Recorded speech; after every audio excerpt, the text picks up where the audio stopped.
Welcome to our SummerSlam 2023 results video. We just got finished watching, obviously, and yeah, it was a very solid show. I will say, I think I do prefer last year's over this year's so far. Obviously, this just ended, so maybe if I would rewatch it again, maybe that might change. But yeah, as of right now, I think last year's was better. Yeah, I mean, last year we had like a classic match between Becky and Bianca. That was literally my match of the year. I believe I picked that as my match of the year. We had Brock versus Roman with the whole forklift flipping the ring thing. Last year we had the return, I guess you could say, of Io Sky, Dakota Kai, and Bayley all together at the same time.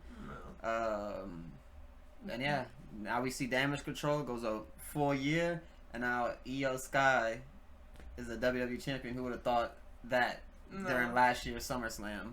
Yeah, let's get into our first match, which was Logan Paul taking on Ricochet, which Logan Paul did end up defeating Ricochet. This is a very solid match. Honestly, a very fun match. Didn't expect to go about like 18 minutes. I thought it was maybe a little bit shorter. They kind of did what you would expect out of a Logan and Ricochet match. They hit a Spanish fly to the outside, but they both land on their feet. And they kind of like separated for a second. Then they did another Spanish fly right after, which is pretty cool. Logan then hit a big like buckshot lariat to the outside, which was like super unique. I don't think I've ever seen that before. And then Logan hit like a moonsault, but Ricochet catches him on his shoulder.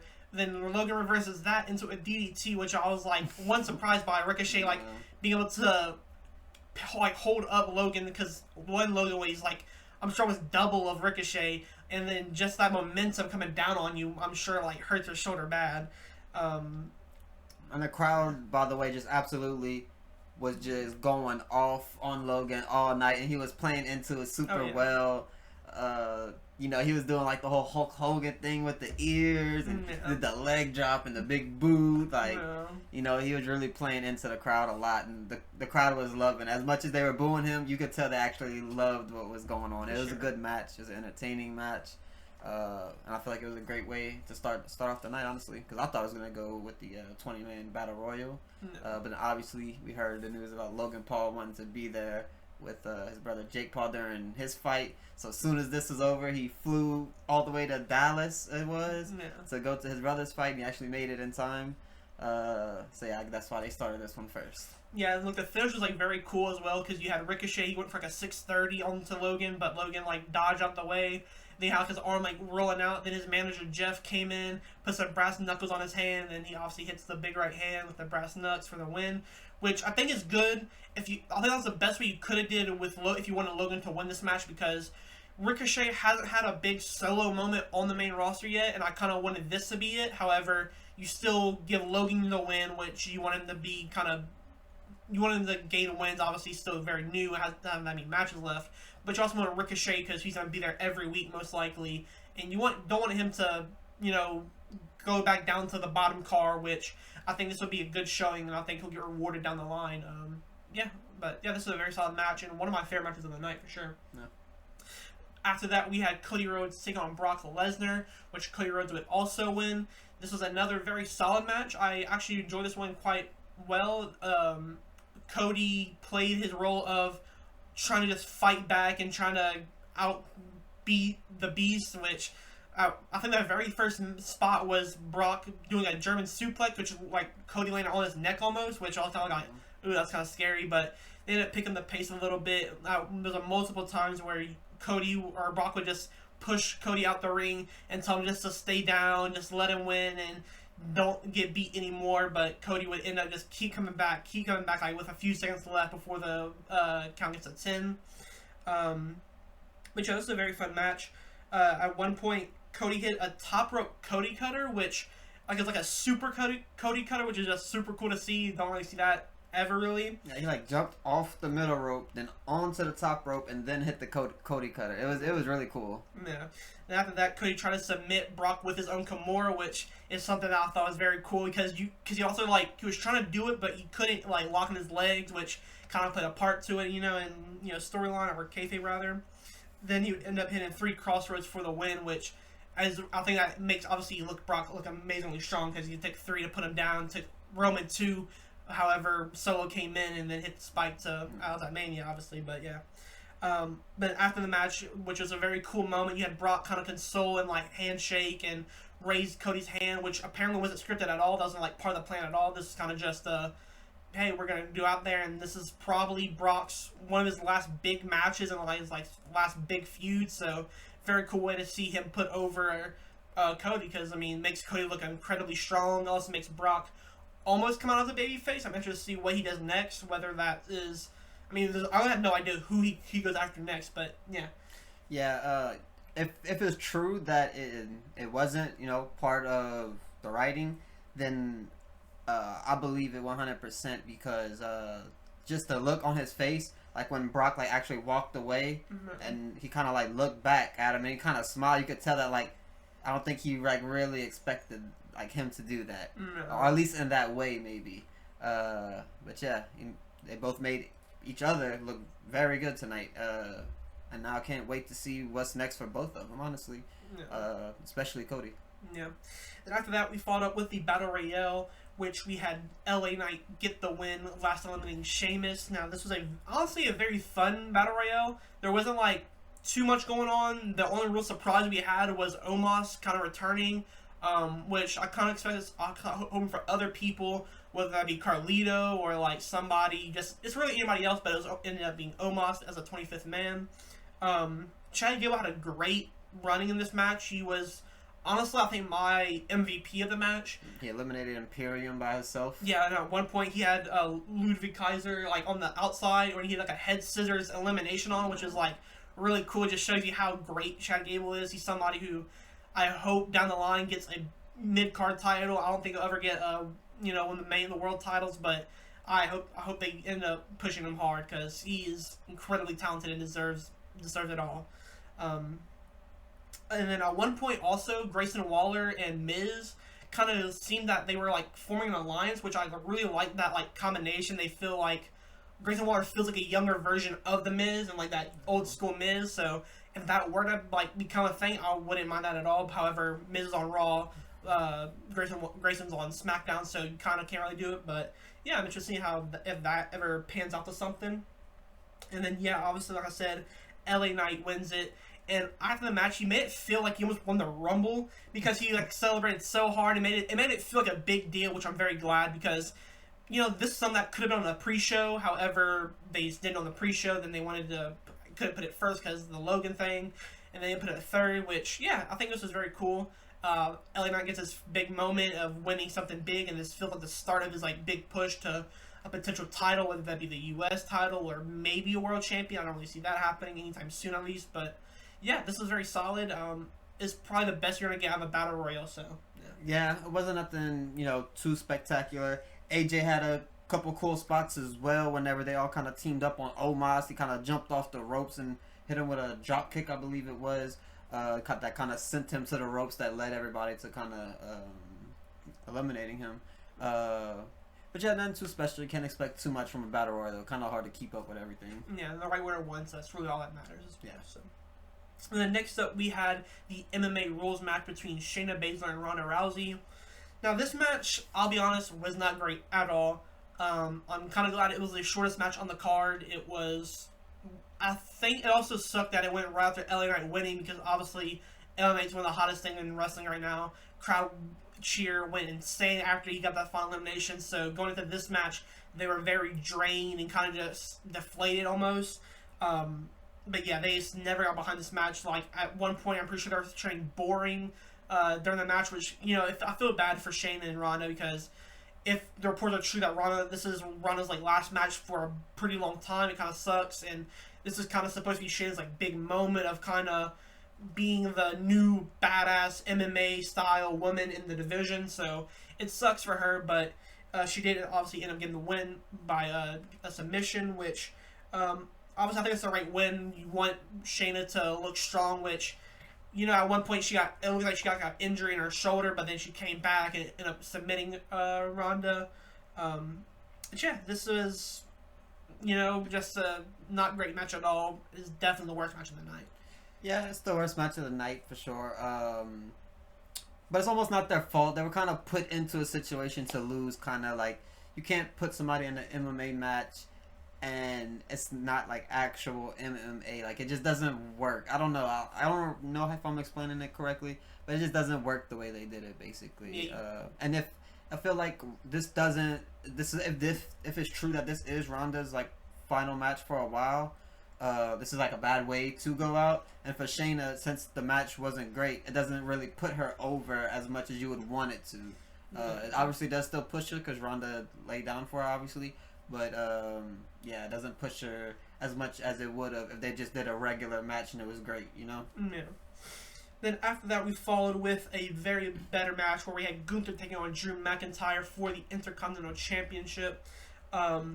This match just felt very competitive, which I think some matches, like, I know that's kind of like what you always want from a match, but this felt like very competitive where each man got equal amount of, like, time on offense.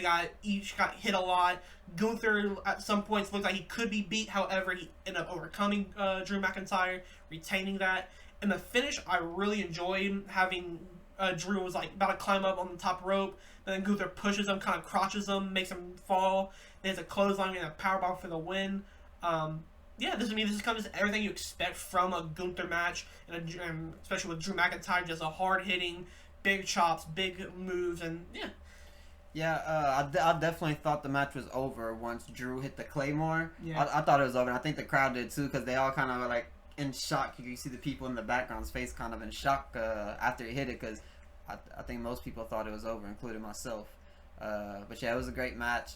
Looks like Gunther will go on to beat Honky Tonk Man unless he loses on some non-pay-per-view or something. There's only like a month left, I believe, before he does beat it. So, you know, this is the right decision for sure to have him win, to go on, beat it. And then, you know, who knows what could happen from there. Maybe he loses it, but then moves on to the WWE Championship spot. Could definitely see that happening, maybe not now, but in the future, 100%.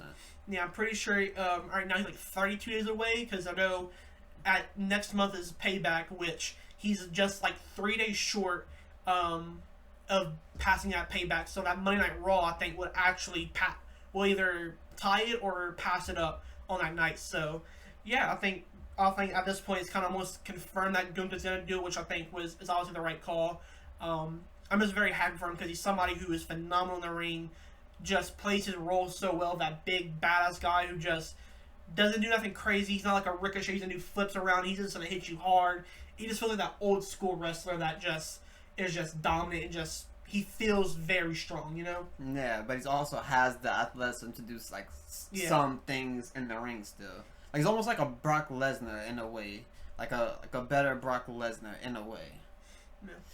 Then after that, we had the World Heavyweight Championship on the line, where we had Seth Rollins taking on Finn Balor. Now, before we get to the actual match, I did want to like address like the attires each person wore. You had Finn Balor come out, and on his right shoulder he had the 7, which obviously goes back 7 years to that SummerSlam where he obviously won the Universal title but got hurt, so he had to relinquish the belt.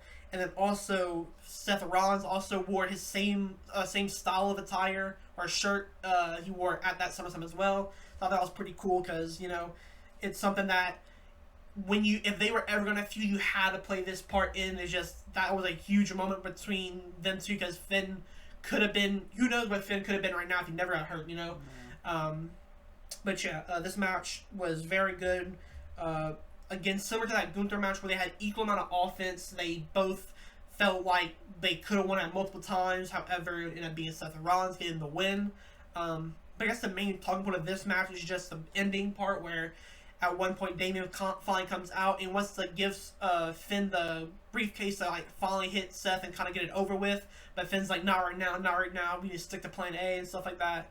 But that ended up backfiring because when he did ask for it, Damien kind of like threw it in the corner, which maybe like had Finn to like crawl over. He had to come grab it, but let Seth Rollins had a curb stomp on him.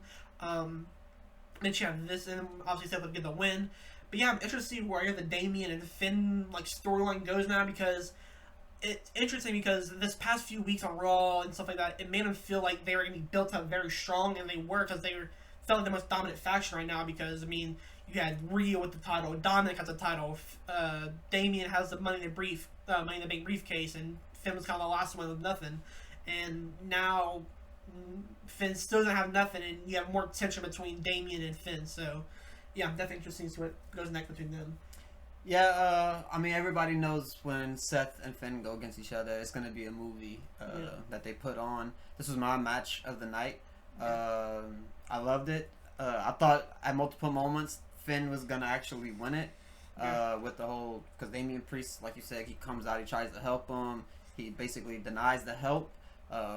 Rhea and Dominic come out. They basically instantly just get stopped. Dominic gets curb stomped off rip, basically. Good stuff, the curb stomp as well. Yeah. And if they was basically down, as soon as they got in, they were down. So they didn't do too much after that. But yeah, it just felt like he was going to win at multiple points of the match. It just felt like it was there. And it really was there, but he just couldn't finish him off. Like, he came this close so many times in that match. He just couldn't beat the odds. It's like kind of the opposite of the Cody versus Brock thing. Like, Cody beat all the odds to end up beating Brock Lesnar. And it's like Finn's going against all the odds, but it's getting the best of them. Man. Yeah, this is, like you said, probably my match of that as well. Yeah, just great match. And then going on, we had the triple threat for the Women's Championship, where we had Bianca Belair, Asuka, and Charlotte Flair. Bianca Belair does end up picking up the win here, but obviously the main talking point is what happened after. But before we get to that part, Charlotte did feel like the main character in this match. She felt like she had the most offense, and like she hit the most like power moves, I guess you can say. Yeah. She had like a nice double selection, which I thought was very nice. Bianca hit a nice she had a DDT and a neckbreaker at the same time, which I thought was very cool. The finish I did kind of like as well, because it's more of a more technical one, because you had Charlotte go she was bridging herself in the figure four. Asuka comes in, she hits the mist on Charlotte, but while that's happening, she obviously has Bianca still in the figure four.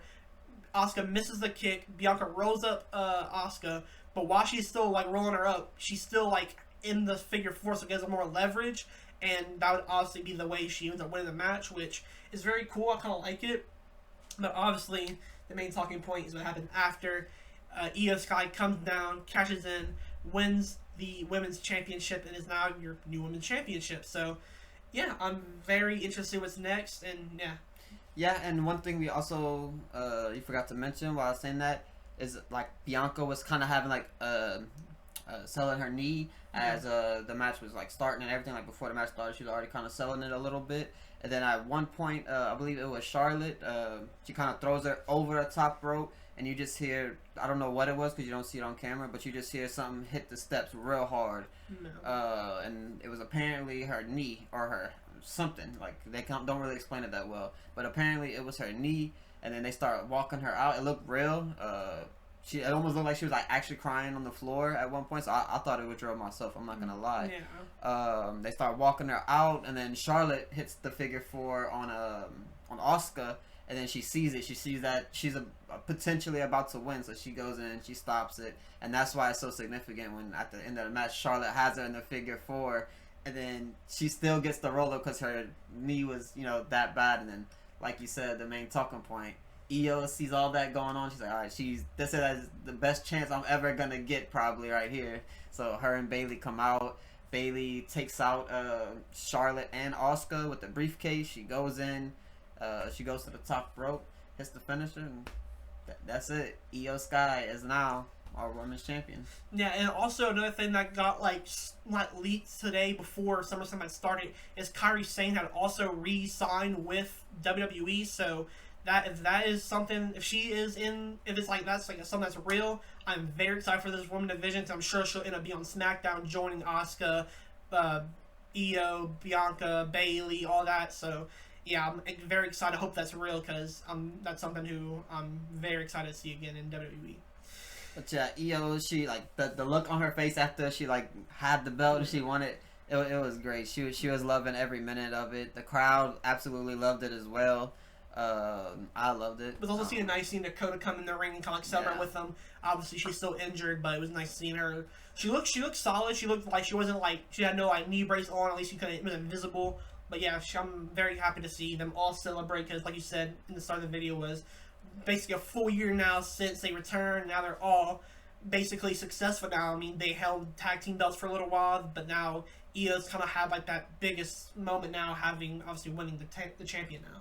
Yeah, and obviously, you know, they were there for her in the ring and whatnot, but still the storyline goes on about the potential breakup and the falling apart of Damage Control. But tonight they didn't play into that storyline whatsoever. They kind of all just congratulated her, and they didn't play into that storyline whatsoever. They were kind of just Damage Control doing Damage Control things, basically. Yeah, and then obviously for your main event, we have the tribal combat match where we had Roman Reigns take on Jey Uso for the Undisputed Universal Championship and the right of Tribal Chief. Now, obviously, Roman Reigns does end up getting the win here. Now, this match, I'll be honest, I'm not too much of a fan of it. It was like your typical start of, it was a very slow start and kind of started building up and stuff like that. At one point, Jey throws a whole bunch of chairs in, and then Roman kind of like slips underneath him. It's a big powerbomb onto all the chairs on the ground. Then Jey hit a Samoan drop on like a set-up table on the outside, which to Roman, which is very cool because he like had to pick up Roman from the inside of the ring and then fell back, and then hit like a big, like I said, through the table. Then obviously they kind of went through the outside, but before that you had Jey get like a big like leather strap and just like hit Roman twice, which is just, you can like hear like the sting of it almost, and it was just, you could tell Roman was like, ooh, that one really got him. So then after that they kind of lead to the outside, then Solo finally getting involved. He puts Jey through a table. They kind of go back inside. They get back in the ring. They go for the spike and spear combo, but Jey kind of pulls Solo in, Roman hits Solo with the spear. Then Jey would hit a super kick, goes for the top rope splash, but Roman ended up kicking out. However, when you get to the end of the match, that's kind of your main talking point, because at this point, Solo got put through a table. He's fully up the match. It's just Jey and Roman. Jey hits a super kick, goes to the top rope, hits a splash.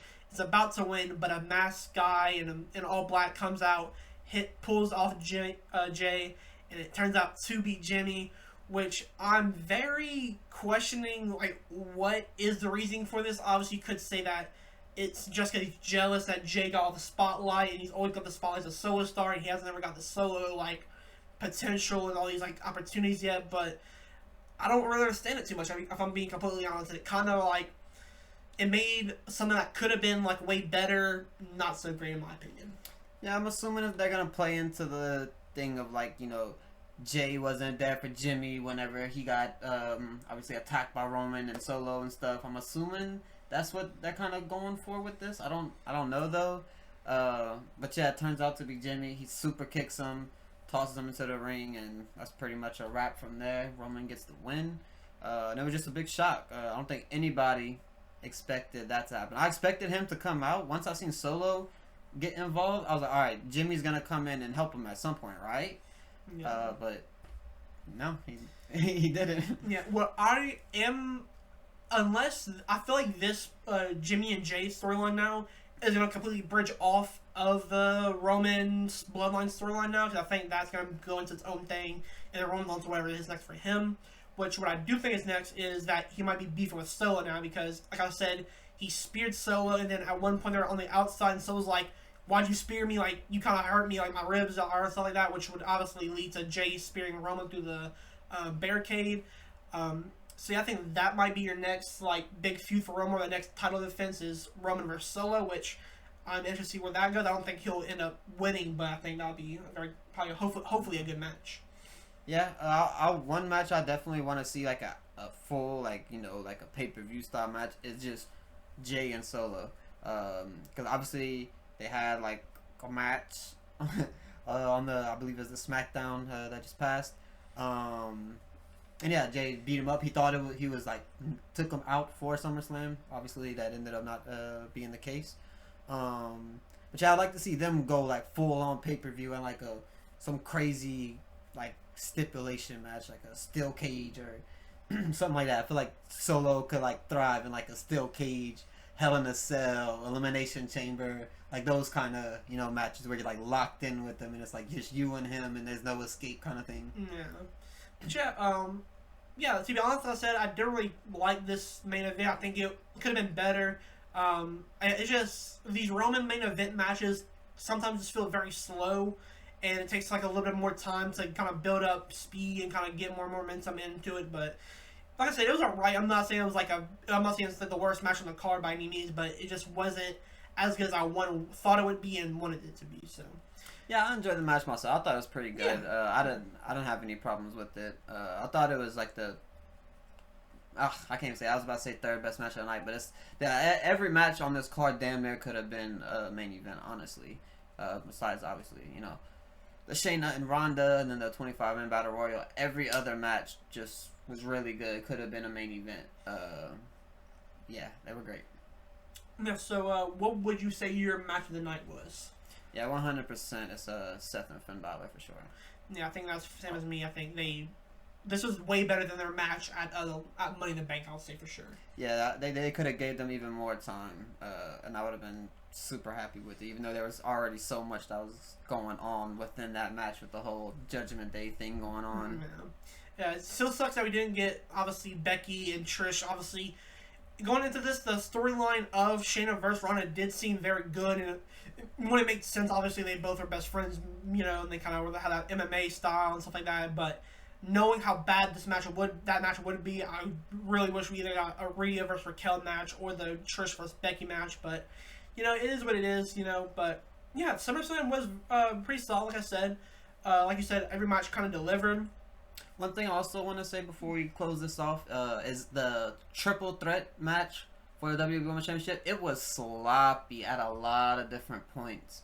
At one point, I believe it was Asuka that knocks Bianca like off the top rope as she's kind of like crouched in the corner, and then she kind of like falls off. It looked real. Maybe she like just sold it really good, and I'm just a fool. But it looked like she kind of actually fell. Charlotte at one point does a backflip off the apron. She like overshoots it by like quite a bit. Asuka goes for the DDT off the top rope onto Charlotte. Almost doesn't even touch her. It just looked really bad. And there were just a lot of moments in that match, and it really surprised me because all three of these are some of the best in the company. Obviously, like, they're all great. Like Asuka's my favorite, Bianca's amazing, and Charlotte is Charlotte. Like she's gonna be good. Yeah. But yeah, it was just like really sloppy. And it was like kind of surprising to me that this was the match that was sloppy. I thought maybe other matches would have been sloppy. I don't know, but. Yeah, I just wanted to bring that one point up. It was like a little sloppy in that one. Yeah, I'm also interested to why they had Bianca win, but then also just tried to lose it right after. Because I feel like Bianca and Charlotte will still be feuding after this, and then Asuka and Io might feud. However, I'm just interested in like everything because for a SummerSlam pay-per-view, no rivalry really felt finished. Like obviously the Logan Ricochet one is finished, the Cody versus Brock is, and stuff like that, but. The Roman still doesn't feel finished because obviously it's been going for a very long time. We kind of figured this at this point, but the Bianca one feels like it. There's Bianca, like I said, go get Charlotte, and then Asuka could go wherever. But yeah, still a very good show. Very fun. The crowd was very good tonight, and I think that's something that is very underrated. Sometimes it's just how important a good crowd is because. You don't want like how the crowd acted for the MMA rules match because the crowd just is very boring. They're just very deflated. You want that loud pops like they did for the LA Knight, for the Gunther, for Seth Rollins. So. Yeah, and they actually announced the attendance tonight as well. It was like 59,000 plus people in the arena. So that's a huge crowd. So Detroit definitely showed up. So shout out to Detroit for putting on that show because without a crowd, it definitely doesn't feel the same. We learned that during COVID. Yeah, but yeah, that was SummerSlam 2023. Let us know what you guys think about the show and what was your favorite match. What was your least favorite match? All of us know that in the comments down below. Make sure to like and subscribe, and yeah, see you guys in the next video.